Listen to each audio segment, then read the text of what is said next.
Shalom. Giving all praises to the Heavenly Father, Yahweh, Bahasham, Yahweh Shai, Bahasham, Rahakwadash. Double honors to the apostles, the bishops, and the elders at Great Millstone who rule well.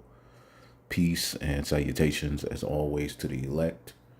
And this is going to be a prophecy watch as things are heating up. All right, a lot of tension in the air, which ultimately we know the only few prophecies that are left, outside of the sealing of the elect, is the MOTB, civil unrest, and eventually World War III.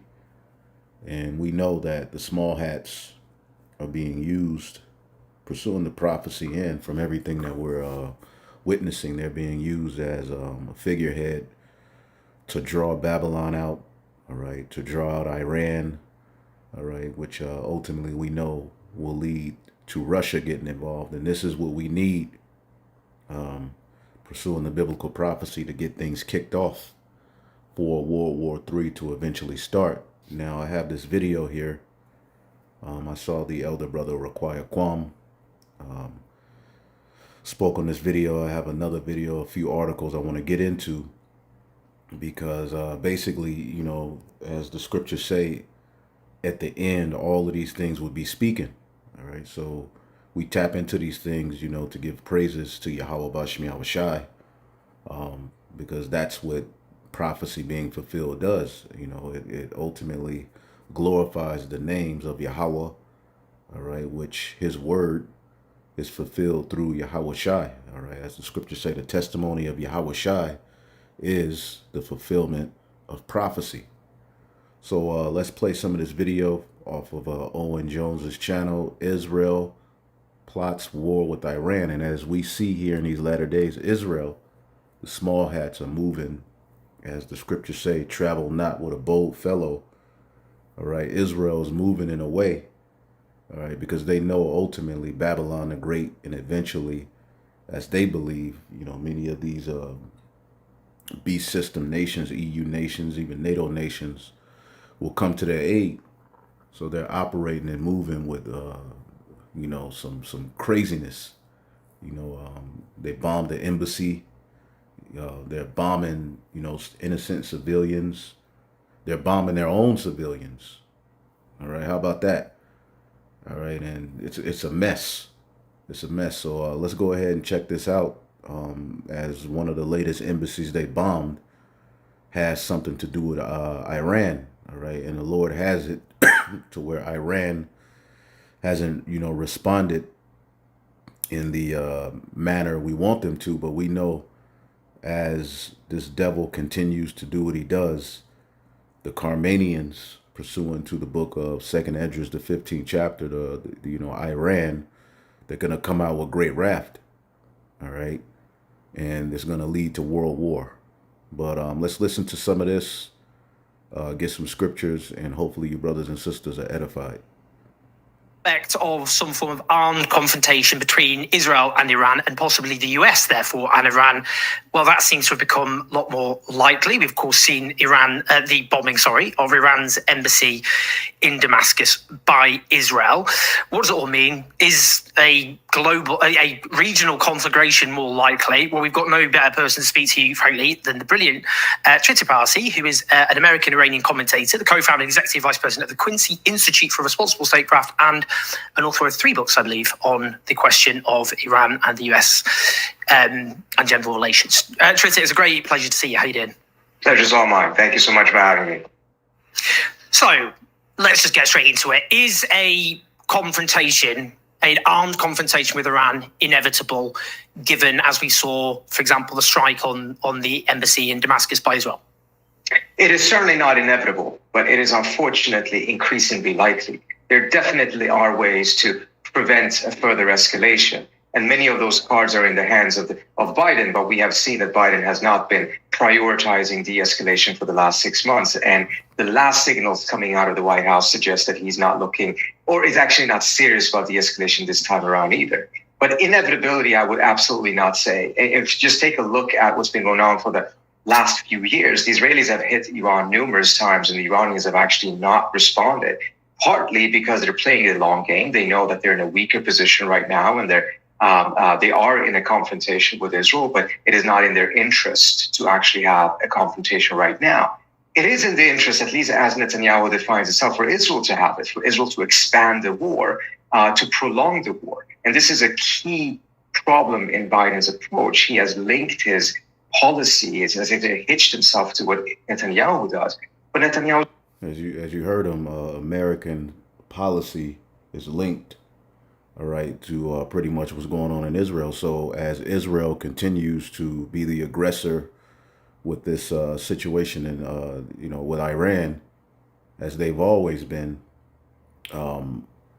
eventually Iran is going to respond, all right, and that's going to draw America, all right, to help them. And they're going to call the EU nations and NATO to ultimately jump on board as well. But this is where it's all going to go wrong for this devil, because along with Iran, you're going to have Russia as well in various different countries. But let's keep listening. Not looking to end this conflict. He's not looking even to get the hostages released. Just see what he did yesterday with the assassination of the children and grandchildren of one of the Hamas officials. That's not something you do when you actually want to advance a deal that gets the hostages released. Yet Biden has hitched his policy to Netanyahu, even though they have very different interests. I mean, so that look of it and think this is kind of wacky behavior by the Israeli state, in that there's been 6 months now of this murderous onslaught against Gaza. But I mean, that's been a strategic defeat for Israel in lots of ways. Public opinion is drastically shifting against them in the states that they need support from, armed support, diplomatic and political support from. And they haven't actually defeated Hamas, which after 6 months of dropping the equivalent of several nuclear bombs on an area the size of East London. So why, a lot of people go, well, why would they want to expand that into a regional war? Or is it because of the strategic defeat that they seem to be suffering? I think you put your finger right at the end. It's the danger of them losing in Gaza that increases the likelihood of them trying to expand the war in order to be able to get some sort of a turn of events that can turn this into a strategic win. But we also have to remember two other factors.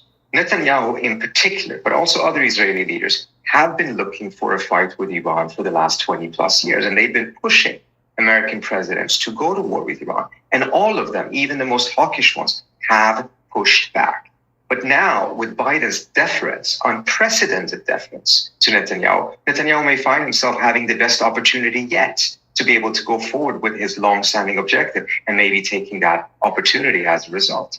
Secondly, we also again have to remember, Netanyahu knows very well, the minute this war ends, his political career ends as well, and most likely his prison sentence begins. Right, because the people in Israel, they're tired of Netanyahu. All right, they want him out. They're protesting him. All right, he has a bad name amongst his people over there. All right, and what prophecy said that the prime minister, once the true Israelites return to their native land, the prime minister will be a warmonger. First of all, there is no such thing as a prime minister in the Holy Scriptures, because the whole infrastructure of the state of Israel and the Zionist movement is not predicated upon biblical principles in the sense of the throne of David, all right, or the Israelites, the law, statutes, and commandments. It's just an extension of the beast. And that's all that they're doing over there right now, is forwarding, colonization, ethnically cleansing the Palestinians out of the land, and just doing what they're known to do, even killing their own people. All right. It's just a bloodbath. And here it is. You have Biden, calling on them to chill out. All right. But at the same time, they're sending them aid. There was another article that I saw as well. See if I can pull it up. I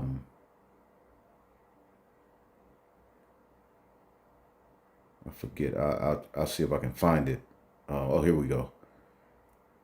Where Israel threatens to drop nukes if the U.S. stop sending free weapons to the murderous Zionist regime. So America, not only are they sending Ukraine, which when you deal with Ukraine, that's nothing but small hats as well. They're sending all of those weapons and that monetary means over there. All right, but they're also sending weapons and monetary means to Israel. And Biden said he threatened to stop, and threatened, told Netanyahu he needs to chill out. But Israel said they're going to go harder, all right, if they don't. It says, in yet another temper tantrum, the welfare state of Israel, you see it called it the welfare state of Israel because a lot of you Americans complain about so-called Negroes, Hispanics, and Native Americans being the ones who drain the system of the, needing welfare, which it's, systematically proven that Edomites are some of the top, are one of the top races that receive welfare. But when you want to deal with a true welfare baby or someone who's draining, all right, your system, look no further than these small hats. Even in this article, Mike Adams, who runs this website, I believe he wrote this article, but oh no, it's a guy named Ethan Huff. But they shared a similar mindset, and they always refer to the state of Israel as a welfare state. All right, and this is all biblical prophecy coming to pass, man.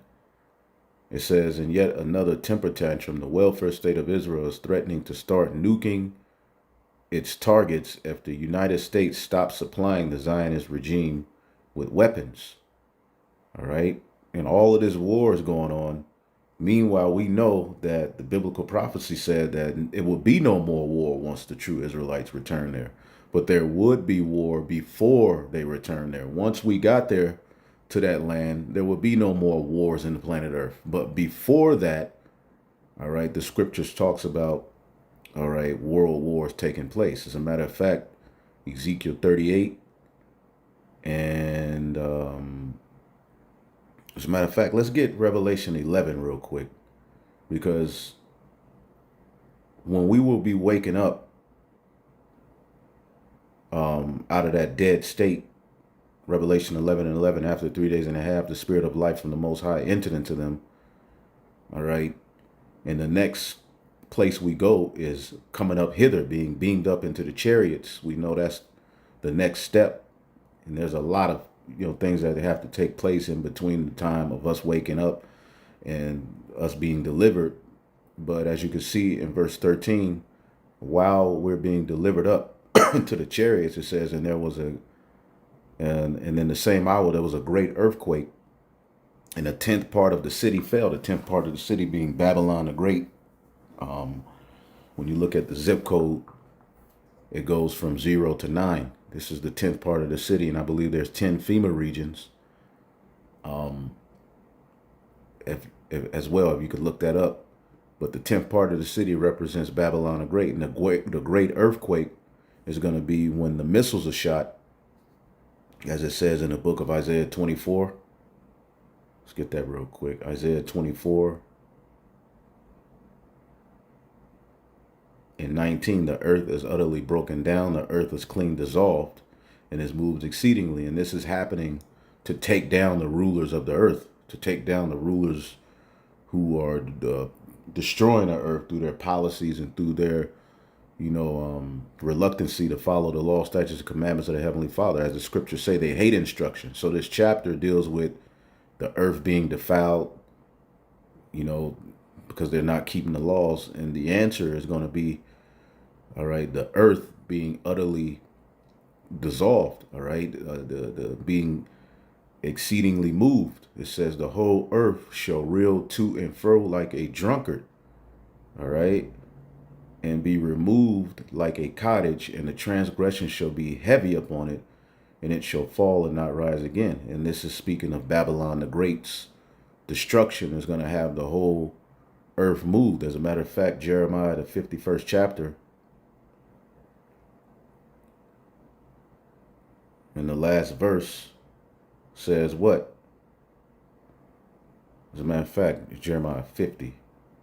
Jeremiah, the 50th chapter, and the last verse, I believe.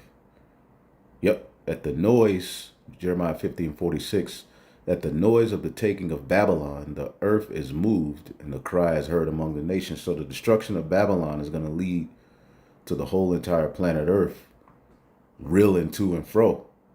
And it's going to take 1 hour to destroy this place. But all of the things we see happening are leading up to that point. All right.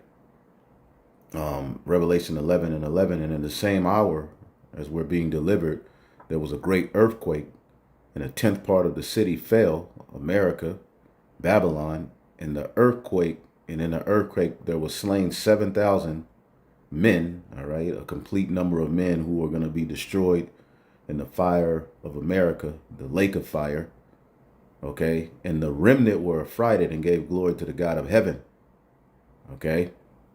The second woe is past, and behold, the third woe cometh quickly. And the third woe, all right, when you look up this word woe, okay, it's alas, grief, woe, all right, meaning the war that's coming, okay, an exclamation of grief. And that's what this war is going to bring, okay? So we know that at the time that we would wake up, Jeremiah 50,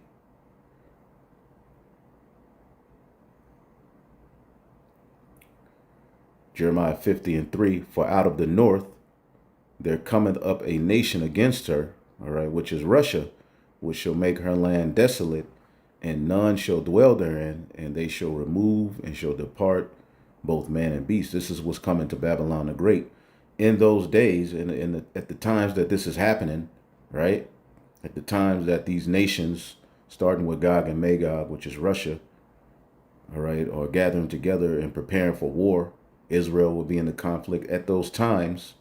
In those days, at that time, saith the Lord, the children of Israel shall come, they and the children of Judah together, northern and southern kingdom, all right, going and weeping, and they shall go and seek the Lord their God, and they shall ask for the way to Zion, all right, they will seek the old path, with their faces thither, turning to the east, saying, come and let us join ourselves to Yahweh in a perpetual covenant that shall not be forgotten. All right, so that nation out of the north is speaking of Russia. So at the time all of this is happening, okay, pursuant to biblical prophecy, Russia, all right, would be linking with many nations. Now, when you get to the nations that Russia is going to be linked with, Ezekiel 38, all right, Gog and Magog being brought back to that Soviet spirit, all right, and Putin is talking all kinds of mess, man. But when you look at the very first nation that's mentioned, that's going to be, all right, a part of this war that starts with the invasion of the land of Israel, where those small hats are at. The very first nation that's going to be linked with Gog and Magog, it says Persia, all right? And when you look at who's Persia, okay, Persia is modern day Iran at the end of the day.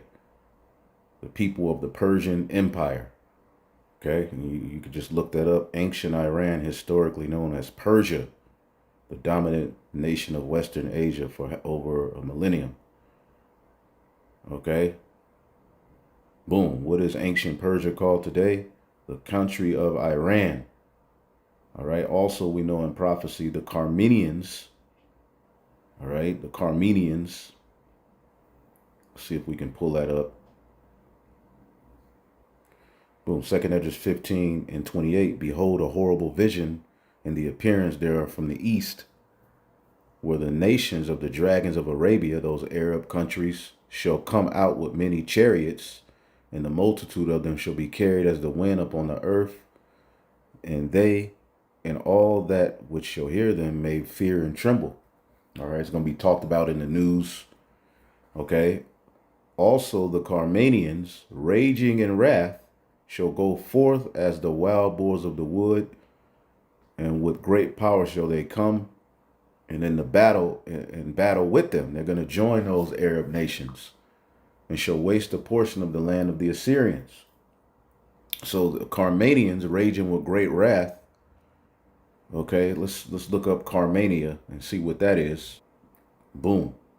Carmania, all right, is a historical region that approximately corresponds to the current province of Kerman, Iran, and was a province, all right, of the Seleucid Empire when the Greeks took over. All right, so Carmania is a Greek word, but really that's that region. All right, that's Iran. So what we're witnessing is biblical prophecy. All right, Iran versus Israel, the Middle East on the brink. U.S. says Iran attack on Israel imminent. All right, as if Israel hasn't been poking at Iran for years, as they said here in this video, 20 years. And let's listen to a little bit more of this, and then I'll get another video, and then we'll close it out. Begins. So he does not have an interest in ending the war, getting the hostages released. Yeah, Netanyahu, he needs conflict right now. He needs to be looked at as a savior. He needs to be looked at as the one, all right, to pretty much save his people from, the boogeyman of Hamas, Iran, and all of these various different things. So he needs war right now because it's not looking too good for him. And he knows once his presidency or his prime ministry, whatever the hell it is over, because it's not the throne of David, all right, the people are going to look to get his ass put in jail for war crimes. All right. So again, as these Edomites always do, all right, when they look bad, all right, and the end of their presidency is coming up, all right, they start wars, and eventually, to take the focus off of the horrible job they've done, they then have the ability to become a savior. These devils are crazy, man. All right, and in the meantime, everybody's dying. Okay, it's a bloodbath, man. Complete madness. They need to be taken out of power ASAP. And this is what the true Israelites being placed in that land, all right, will bring is peace to the earth.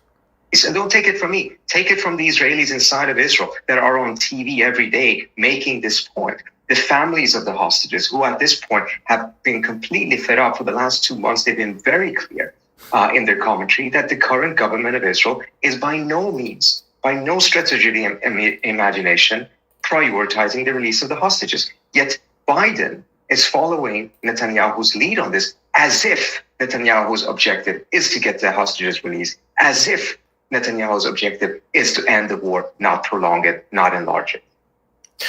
Is a calculation that, look, we've seen obviously 6 months of often hot air from Joe Biden, hand-wringing whilst continuing to arm Israel, provide diplomatic support for Israel. But, I mean, that's flagging compared to where it was. And obviously, the US is still facilitating this absolute horror show, but public opinion's drastically shifted. I mean, a new YouGov poll suggests that more Americans than not think genocide is taking place in Gaza. And that's a huge majority amongst voters, Biden's own voters. So now Biden's going to a presidential election with a large majority of his own voters thinking he's facilitating a genocide, which is not good. So, I mean, that he's started to use tiny bits of leverage. That's clear. Is this way, if you start a war with Iran, is that a way of just getting the US back in line? Then the US all of a sudden just swings back in support and drops any reluctance? I think we may already have seen at least the foreshadowing of that, because Biden came out yesterday and said that the United States will support Israel completely, ironclad support, if there's a confrontation with Iran. Now, that is the traditional American position, but here's a very important thing that has changed that Biden doesn't seem to take into account. Biden managed to get an uneasy truce with Iran and Iranian-supported militias in Iraq and Syria, in which the Iranians put pressure on these militias not to attack American bases and troops any further. And for about 7 weeks now, we've had no such attacks. And this happened, of course, after they killed 3 American soldiers and Biden took military action against them. So it was an uneasy truce. It would never have lasted for a very long time. At some point, it would start again because these militias wanted to go after American troops and the Iranians held them back. And then Israel goes and violates international law, the Vienna Convention, and bombs the Iranian consulate in Syria, expecting what to happen? Obviously, it would be an escalation. Obviously, one of the most likely things that would happen is that the truce that kept American troops in the region safe would end. And this is now happening. Biden knows this. But instead of putting some pressure on Israel for having put American troops at risk, he goes back and says, ironclad support. We're seeing a repeat of that bear hug from October 8th. The bear hug that. So there you go. America is going to support Israel against Iran. Okay, so again, this could very well be the beginning of the war that's going to get Israel, all right, decimated, but it's going to lead to World War III, all right, because this war is not going to be World War III itself once, you know, Iran is attacked by Israel, but it will lead directly to what we need, and it's a big fulfillment of biblical prophecy, and we know Russia is going to be linked with Iran amongst all of those various different nations. And a lot of the EU, NATO nations are even going to be fed up, all right, with the whore in Israel. It's pimp, the pimp and its whore. They're going to be fed up, and it's not going to go good for these people. So another video, you could check out the rest of that one. It's real good, some good information. Another video I wanted to bring up real quick. As you can see, it's 1144-144. Call hello, Yahabashim Yashai. Full spectrum survival. Nationwide warning. Everyone get food and water. Which all of his titles are like that. A lot of these Edomites, you know, their titles are clickbait, but they bring out some decent information. Let's check this out. And no, you're not wicked if you get, you know, extra food, extra water, but we know that's not where our trust is. All right.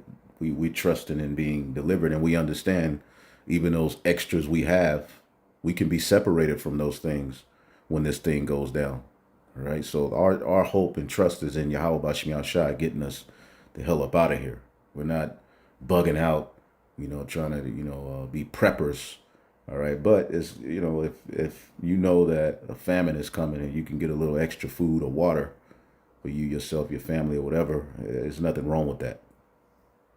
Iran has sent an official letter to the United States of America saying that if the USA stands by their resolve to back the country of Israel, then Iran will see the United States of America as an enemy target and it will act accordingly.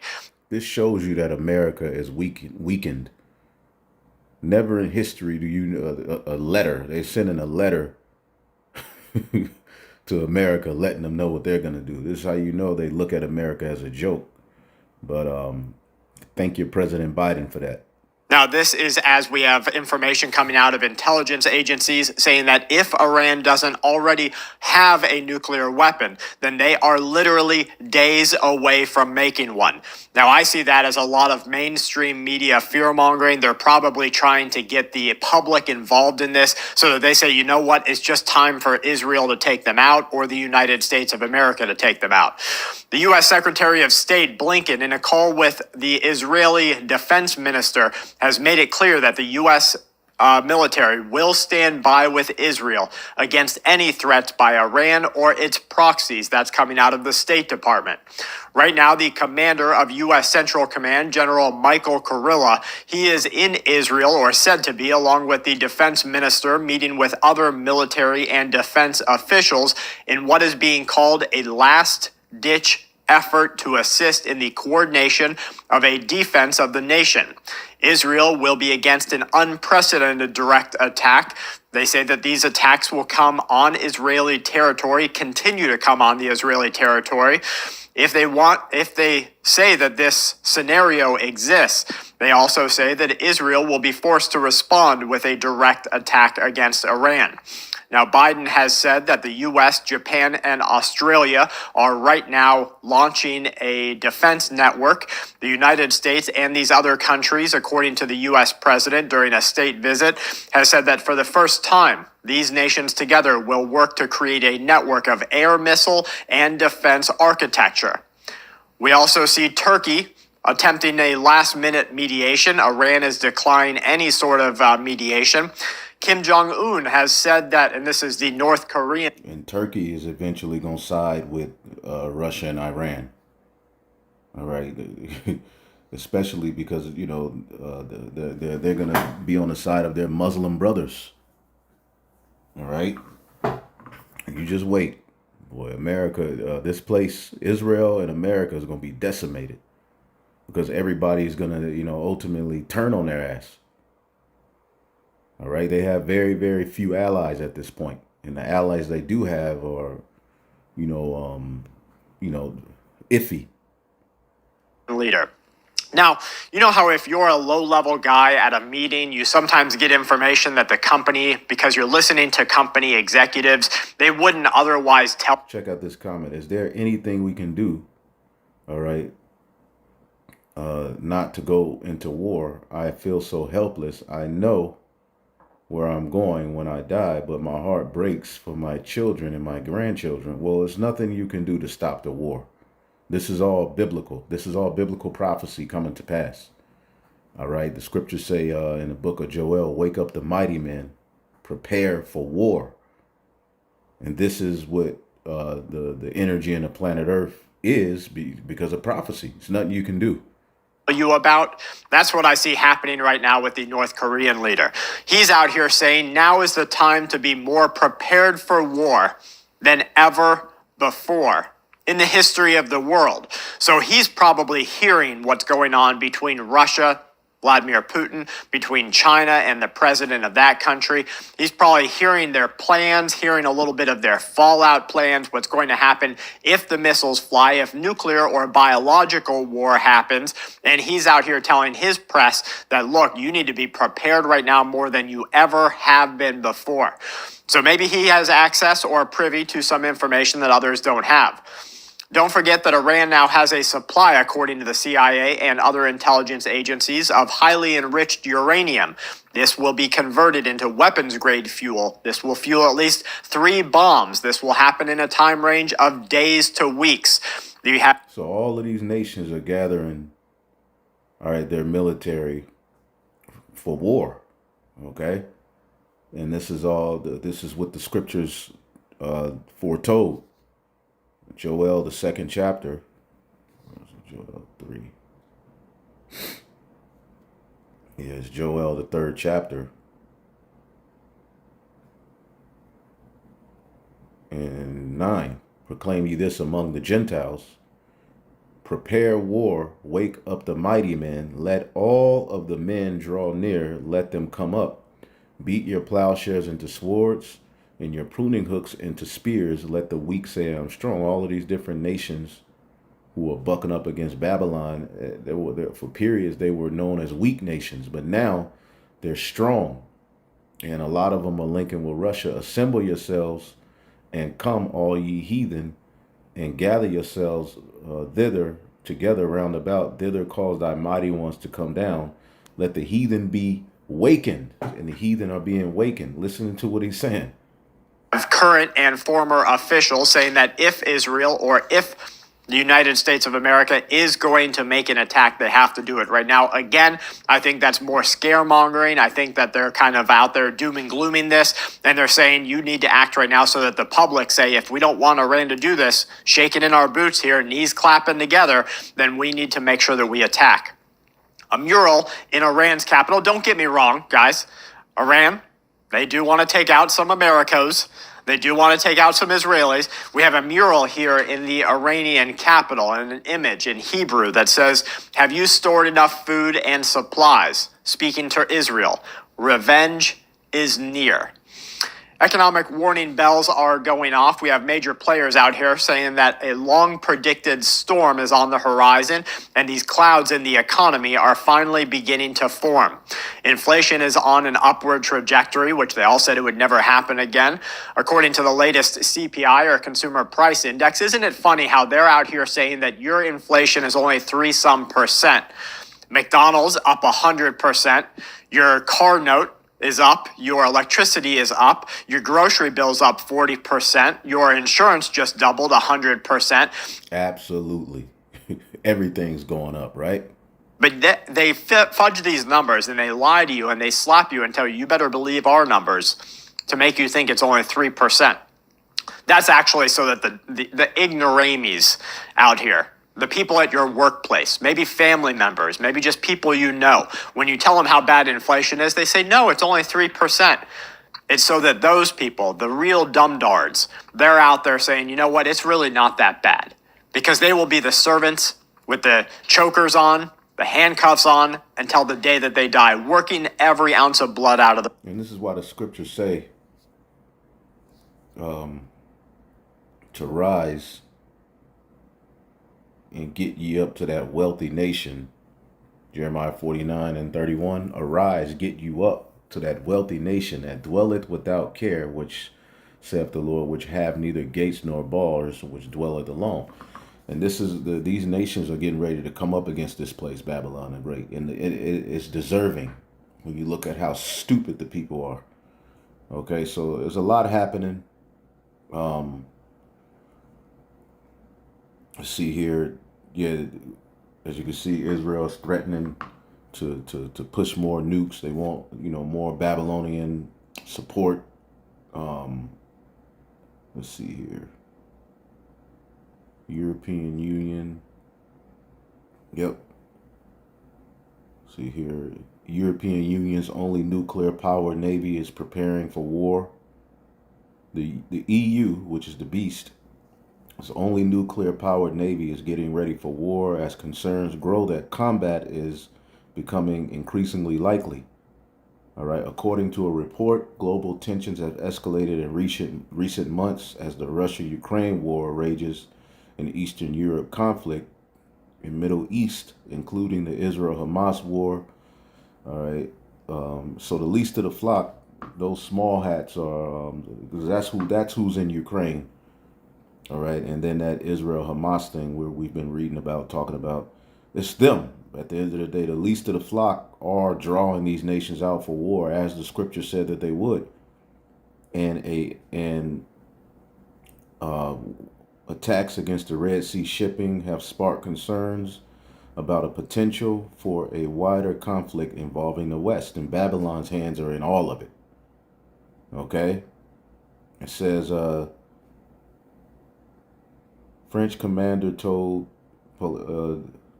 Politico Europe in an interview published on Wednesday that the country's navy is shifting its focus towards high-intensity warfare. So prepare war, as the scripture said. Naval combat is becoming increasingly likely, he said. We're moving from a world where we were pretty free to do as we please to one where we feel threatened on a more regular basis. We now train for other missions, and particularly what we call high-intensity warfare. Okay? France is not the only European member nation that has nuclear submarines in its navy arsenal. In fact, only a handful of countries across the globe, including the US, Russia, China, and UK, India, have them. All right. So EU should send more troops to Ukraine while NATO stalls. Europe giving ominous war warning. Russia neighbors deal with blows to Putin with Western pivot. So it's a lot going on, man. Putin, there's this article I saw. Putin compares himself to Jesus as he faces off against the satanic West. Oh, man. So Russian President Vladimir Putin has drawn parallels between himself and Jesus Christ. And remember, the Lord is against Russia. It says that in Ezekiel 30. He's against these devils, but at the same time, they are being used for a great agenda against the West. All right. As he continues to battle what he describes the satanic values of the West. During a video call to open several youth centers near Moscow, Putin used various biblical references and an increasing trend of using religion to justify his severe campaign in Ukraine. Sounds like what Netanyahu was doing to those Palestinians. Said he had previously likened his supposed mission to protect the youth from the harmful influence of the West, all right, to the story of Christ's disciple Peter and Andrew, who were charged with spreading the word of God. In meeting with top Russian officials, the Russian leader asked, "Do you remember how Jesus came to Galilee and saw the fishermen?" Yada, yada, yada. One was fixing his yet. But this was a very important time when world religions were developing, but it is no less current now when we must defend our traditional values, our culture, our traditions, and our history. He stated, adding, "This is a very important for the future."